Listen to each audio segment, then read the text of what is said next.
What if I told you that your love for staying home isn't weakness, it's design? Not personality, design. Because sometimes what the world calls antisocial, God calls set apart. And when you lock your front door, the noise fades, and your shoulders finally drop, that feeling isn't loneliness, it's alignment. Psychology calls it restorative niche construction, but Scripture shows us something deeper.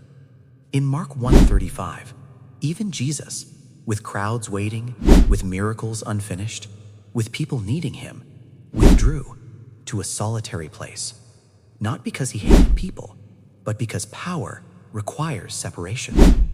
And maybe so do you.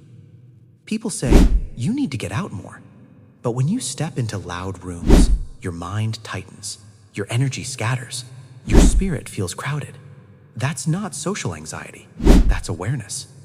God did not design every mind for constant stimulation. Some minds are built for depth. You reject performative living. You see it, the rehearsed laughter, the curated personalities, the conversations where no one is truly listening, only waiting, and it drains you. Not because you're shy, but because your soul craves truth. You would rather sit alone, in silence, than perform happiness in a room full of masks. Home is where the performance ends, where your face relaxes, where your spirit exhales, where you don't have to explain who you are. And then there's your sensitivity. Psychology calls it sensory processing sensitivity, but Scripture might call it discernment. You feel atmospheres, you sense tension, you absorb energy shifts most people don't even notice. Crowds aren't just loud to you, they're overwhelming. So when you choose home, you're not hiding, you're guarding. Guard your heart, Scripture says. You listen. But here's what most people misunderstand. Your solitude isn't empty, it's active. While others scroll, you build ideas, skills, clarity, calling. Flow state research shows deep creation requires silence, and spiritually, transformation always happens in retreat. Moses had the mountain, David had the fields, Jesus had the wilderness. You have your room. Isolation isn't always depression. Sometimes it's preparation.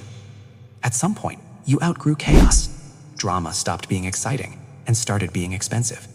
You saw what gossip does, what emotional dumping does, what validation addiction does, and quietly, you chose peace.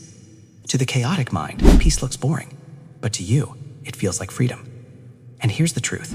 If you can sit alone in a quiet house and feel content, you are anchored. Because most people need noise to avoid themselves, but you are comfortable with your own thoughts, with your own growth, with God. And that is rare. You didn't withdraw from the world.